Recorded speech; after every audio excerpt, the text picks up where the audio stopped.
ಮಾನ್ಯರೇ, ಗೌರಕ್ಷಕ ವಾಹಿನಿಯಲ್ಲಿ ಒಬ್ಬ ಪತ್ರಿಕಾಧಿಕಾರಿ 52 ಇತರ ಅಧಿಕಾರಿ ಸಿಬ್ಬಂದಿಗಳು ಹಾಜರಿದ್ದು ಗೌರಕ್ಷಕ ವಾಹಿನಿ ತಮ್ಮ ಪರಿವೀಕ್ಷಣೆಗೆ ಸಿದ್ಧವಿದೆ.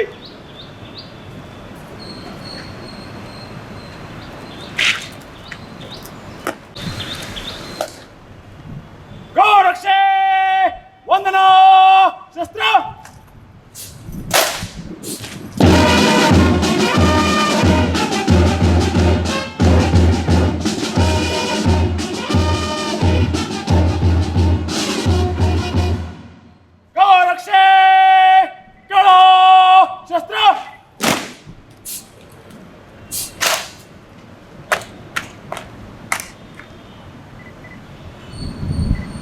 ಮಾನ್ಯರೇ, ಗೌರಕ್ಷಕ ವಾಹಿನಿ ಮುಕ್ತಾಯವಾಗಿದ್ದು ಗೌರಕ್ಷಕ ವಾಹಿನಿಯನ್ನು ಹೊರನಡೆಸಲು ತಮ್ಮ ಅನುಮತಿ ಕೋರುತ್ತೇನೆ.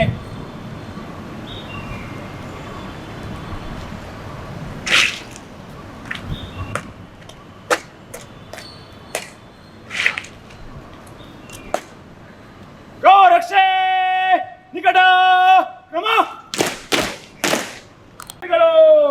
ಎಡಲೇರಂತೆ ಎಡಕ್ಕೆ ತಿರುಗಿ.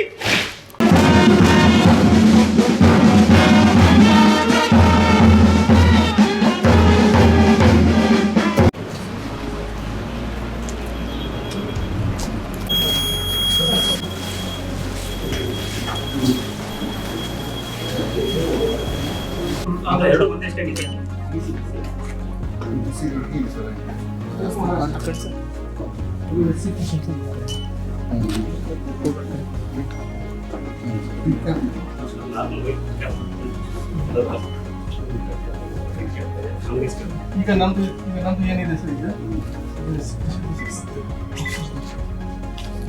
ಮಗನ ಪಕ್ಕದಲ್ಲಿ ಇದು ಹಾಕಲಿಕ್ಕೆ ಇದು ಹಾಕಿ ಬೆಳೆ ಹಾಕ್ಬೋದು. ಯಾಕಂದ್ರೆ ಸರ್ ಹೋಮ್ ಗಾರ್ಡ್ ಅದು ಹೇಳ್ತಾ ಇದೆ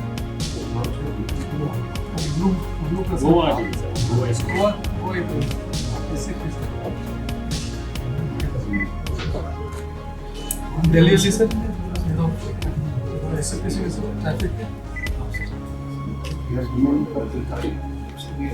ತಮಿಳ್ನಾಡು ಸರ್ ಇದು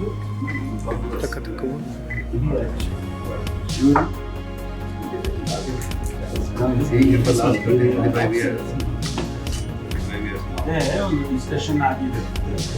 feeling that we should change. ಅದಕ್ಕೆ ನಾವು ಎಲ್ಲ ಕಡೆಯಿಂದನೂ ತೋರಿಸ್ಕೊಂಡು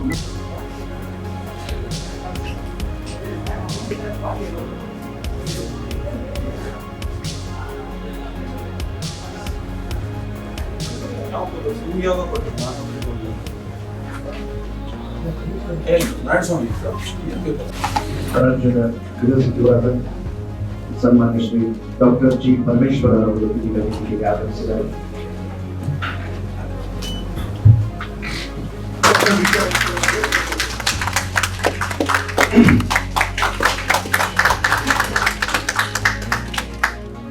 ಅದೇ ರೀತಿ ಸರ್ಕಾರದ ಅಪರ ಮುಖ್ಯ ಕಾರ್ಯದರ್ಶಿಗಳಾದ ಮತ್ತೆ ಆಡಳಿತ ಇಲಾಖೆಯ ಅಪರ ಮುಖ್ಯ ಕಾರ್ಯದರ್ಶಿಗಳಾದ ಗೌರಗುಪ್ತ ಅವರು ಕೂಡ ಬಂದಿದ್ದಾರೆ. ಅವರಿಗೆ ಕೂಡ ಈ ಸಭೆಗೆ ಸ್ವಾಗತಿಸ್ತೇನೆ. ಅವರಿಗೆ ಕೋರುತ್ತೇನೆ.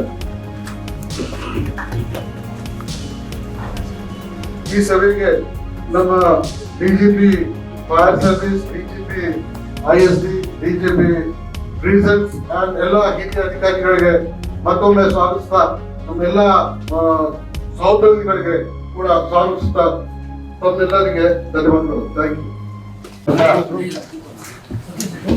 ಇವತ್ತು ಪ್ರತಿ ವರ್ಷ ಏನು ಪೊಲೀಸ್ ಇಲಾಖೆಯಲ್ಲಿ ಪೊಲೀಸಿನ ಹಿರಿಯ ಅಧಿಕಾರಿಗಳನ್ನ ಸಭೆಯನ್ನು ಕರೆದು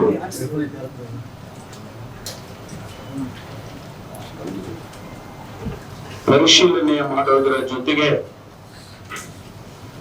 ಮುಂದೆ ಸರ್ಕಾರದ ನಿರೀಕ್ಷೆ ಏನಿದೆ ಮತ್ತು ಏನೆಲ್ಲ ಕೆಲಸಗಳನ್ನ ಮಾಡಬೇಕು ಹಾಗೆ ಅಂತೇಳಿ ಮಾನ್ಯ ಮುಖ್ಯಮಂತ್ರಿಗಳು ಸೂಚನೆ ಕೊಡುವ ದೃಷ್ಟಿಯಿಂದ ನಾವು ಪ್ರತಿ ಸಾರಿ ಪೊಲೀಸ್ ಕಾನ್ಫರೆನ್ಸ್ ಅನ್ನ ಮಾಡ್ತೇವೆ. ಅಂಥದ್ದೇ ಒಂದು ಪೊಲೀಸ್ ಕಾನ್ಫರೆನ್ಸ್ ಇವತ್ತು ನಡೆದಿದೆ. ಇಡೀ ರಾಜ್ಯದ ವಿವಿಧ ಭಾಗಗಳ ವಿಶ್ಲೇಷಣೆಯನ್ನ ಪರಿಶೀಲನೆಯನ್ನ ಮಾನ್ಯ ಮುಖ್ಯಮಂತ್ರಿಗಳು ಮತ್ತು ನಾನು ಮಾಡಿದ್ದೇವೆ. ಬಹಳಷ್ಟು ವಿಚಾರಗಳನ್ನ ಚರ್ಚೆ ಮಾಡಿ ಅವರು ಮಾಡಿದಂತ ಒಳ್ಳೆಯ ಕೆಲಸಗಳ ಬಗ್ಗೆ ಪ್ರಶಂಸೆಯನ್ನು ಮಾಡಿ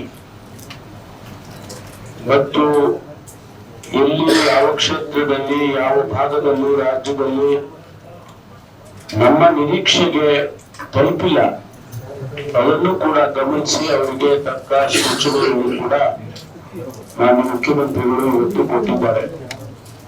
ಹಾಗಾಗಿ ಇವತ್ತು ಇಡೀ ರಾಜ್ಯದ ಜನತೆಗೆ ಒಂದು ಸಂದೇಶ ಹೋಗ್ಬೇಕಾಗ್ತದೆ.